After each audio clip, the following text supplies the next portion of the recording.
Grüß Gott, ich bin Diana Neumann und führe euch heute als Erna Schwätzele durch Stuttgart. Es geht durchs Bohnenviertel und wir enden im alten Schloss. Die Erna Schwätzele, das ist eine schwäbische Hausfrau, wie es sich gehört. Die schafft, spart, Geld zusammenhält. Und unsere Bundeskanzlerin Angela Merkel hat ja auch gesagt, Europa soll sich ein Beispiel nehmen an der schwäbischen Hausfrau, die spart und einfach bloß so viel ausgibt, wie sie hat. Ja. Und da standen wir vor dem Wilhelmspalais, da habe ich immer einen Haufen zum Putzen. Das Wilhelmspalais ist von unserem ersten König, vom König Wilhelm I., erbaut worden. Als Stadtwohnung für seine zwei Töchter, Marie und Sophie. Und unser letzter König, der König Wilhelm II., der hat da drin gewohnt und auch geschafft, weil das ein bescheidener, volksnaher Kerl war. Und den muss ich jetzt mal abstauben. Kommt mit!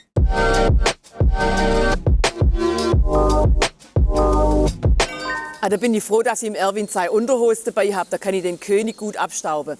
Der König Wilhelm II. War ein volksnaher, liberaler König. Das hat mir mein Opa erzählt, das stimmt also wirklich. Und dann war ja der Erste Weltkrieg vorbei, 1918. Und dann ist die Monarchie abgeschafft worden. Und dann sind die rote Lumpen gekommen, haben die vermaledeite rote Fahne aufs Wilhelmspalais aufgehängt, haben die königliche Standarte runtergeholt und hat unser guter König abdanken müssen. Dann hat er gesagt, wegen meiner Person wird in diesem Lande kein Tropfen Blut fließen. Dann ist er raus aus dem Wilhelmspalais mit seiner Frau, der Charlotte, ist in die Motorkutsche gesessen und hat Stuttgart nie wiedersehen wollen, nicht mal mehr als Leiche. Da hat man den Leichenzug außenrum machen müssen. Da war er einfach narren, dass er so davongejagt worden ist. Und dann hat er noch gesagt, eins müsst ihr wissen, die Bauern, die Tröge füllen, bleiben die gleiche. Aber die Sei, die nachher draus fressen, das sind andere. Und da hat er doch recht geht.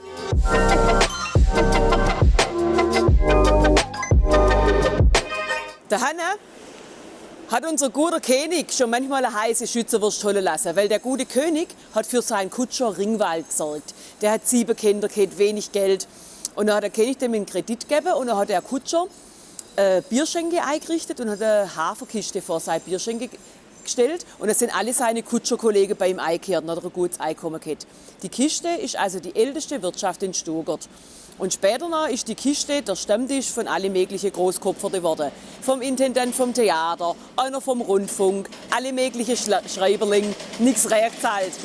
Und die 4 Häuser, das sind die einzigen, die noch erhalten geblieben sind aus dem 16. Jahrhundert.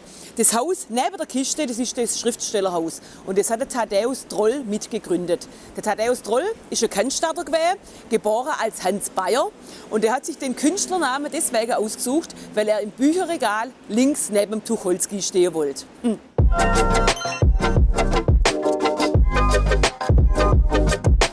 Der Hanne war vor ca. 130 Jahren mal der königliche Hofkutschenlieferant Wilhelm Wimpf. Und da hat der Gottlieb, am Daimler sein Kleiner, den kennt ihr ja, der hat da die Kutsche bestellt, in die er den Motor neu gebaut hat. American hieß das Modell. Und deswegen haben die Lehrlinge vom Daimler vor ein paar Jahren das Plakettli danach machen dürfen. Da kostet es nicht so viel, wenn ein Lehrling drauf rumpatscht, gell? Der Gottlieb Daimler, das war ein Bäckersohn aus Schorndorf. Und der hat dort gelernt, wie man Pistolen und Gewehr macht. Da hätte er auch gerade Revoluzer werden können, oder? Aber neu, der hat halt was für die Menschheit da. Es gibt halt solche und bei uns mehr solche. Und jetzt laufen wir weiter. Ich habe einen Haufen zum Putzen noch. Und zwar laufen wir durchs Bohnenviertel. Da sehen wir auch gleich ein Stückchen von der Stadtmauer. Da ist vor 600 Jahren mal die Stadtmauer rumgegangen. Und das Bohnenviertel, das war die erste Vorstadt außerhalb der Innenstadt. Und das Bohnenviertel, da haben arme Leute gewohnt, Wengerter, Handwerker, lauter Leute, die was vom Schaffen verstanden. Und die waren zum Teil so arm, dass sie in ihre Vorgärtler Bohnen anpflanzt haben, damit sie im Winter was in ihr Wassersuppe schmeißen können.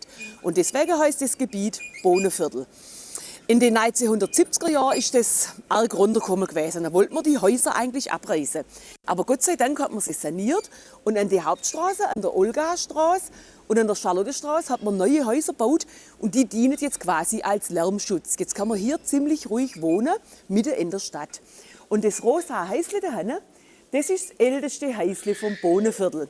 Und heutzutage ist es ein anthroposophischer Kindergarten, ein Waldorf-Kindergarten. Und da fahren sie mit dem Dreirädle, spielen im Sandkasten und machen den Mordsgeschrei. Ich sage ja immer, das Kindermachen ist kein Problem, aber das Verheben. Und dahinter sieht man ein Stückchen von der alten, originalen Stadtmauer. Und jetzt gehen wir in einem von den wunderschönen Hinterhöfen. Da muss ich einmal die Kehrwoche machen. Und hier sieht man wunderschön die Grundmauern, die gehörten zu einer ehemaligen Schlosserei. Rechts war das Werkstättle und links war das Wohnhaus und die Mauern, die hielt man für erhaltenswert. Im Sommer wird hier auch eine Woche lang Theater gespielt. Das ist ein inklusives Theater, das spielen Behinderte und Nichtbehinderte unter der Regie von Axel Gläsle eine Woche lang Theater miteinander. Und im Juli ist hier das Bohnenviertelfest. Das ist das größte und schönste Strassenfest in Stuttgart. Und da wird da hinten eine Bar aufgebaut. Und da kannst du in dem Hinterhof deinen Cocktail schlürfen, musst du dir mal vorstellen. Das mache ich nicht. Ich trinke daheim einen Most mit einem Sprudel gespritzt. Haben da Minzeblättchen drauf. Das sieht aus wie ein Hugo.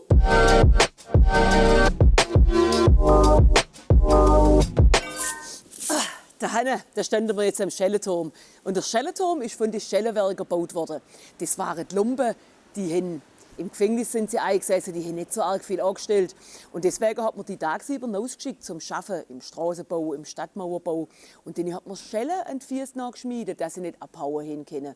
Und heutzutage ist ein Wirtschaftler drin. Und dahinter, hinter der englischen Kirche, in der Olgastraße, da ist die Marie Josenhans geboren. Die hat man auch der Engel vom Bohnenviertel genannt. Die hat sich für die armen Leute im Bohnenviertel eingesetzt, dass man mit denen kein Hugo treibt. Ja, das war schon recht. Und da drüben ungefähr, da hat der Krabbedusel gewohnt. Kennt ihr den? Ein Wenger da, der Rudolf Bühler, der da auch Besenwirtschaftlich hat. Und der hat immer, wenn er gefespert hat, die Brotstücke, die ihm runtergehagelt sind, in der Weineitung, dann hat sie die Vögel, die Krabben, die Raben verfudert und dann haben die nämlich gerade laufen und gerade fliegen können. Ha, das hat ihm halt gefallen.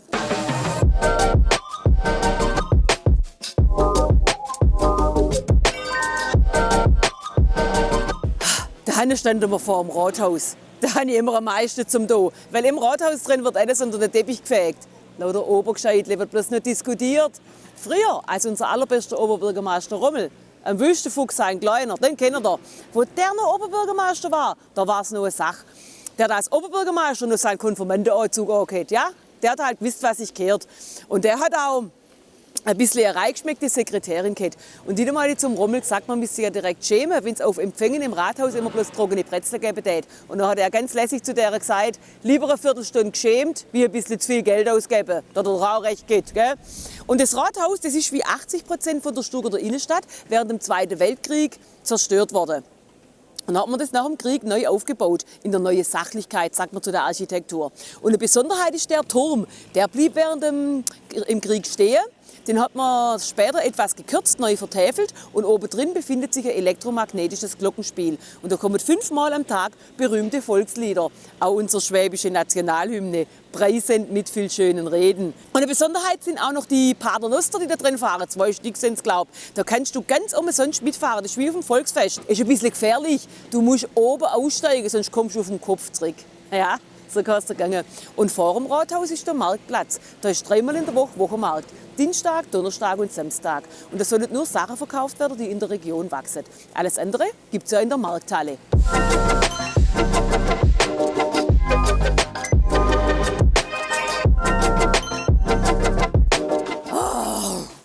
Da ist was ganz anderes, da werde ich ganz aufgeregt. Da stand ich vor dem Graf Eberhard im Barte, Württembergs geliebter Herr.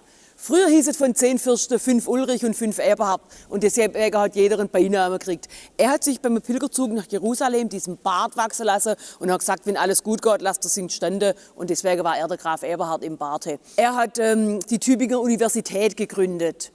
Das war aber nicht sein größter Verdienst, sondern er hat das damals geteilte Württemberg wieder vereint. Es gab Württemberg-Urach und Württemberg-Stuttgart, er hat es vereint und deswegen ist er 1495 in Worms im Kaisersaal zum ersten Herzog Württembergs ernannt worden. Und das alles war nicht sein größter Verdienst, sondern er hat 1492 erlassen. Was war denn da noch? Da hat der Kolumbus Amerika entdeckt, das hätte man ja sowieso irgendwann gefunden, oder? Aber der hat was für die Menschheit da. Der hat 1492 erlassen, dass jeder Stuttgarter Bürger einmal die Woche seinen Kehricht vor die Tore der Stadt fährt. Somit ist er der Erfinder der schwäbischen Kehrwoche. Mein Chef, da wäre er doch auch ganz angegriffen. Und wenn euch das jetzt gefallen hat und ihr vielleicht mal mitgegangen wollt oder auch andere Führungen angucken wollt, dann informiert euch unter www.stuttgart-tourist.de. Ich würde mich freuen und ich putze jetzt weiter.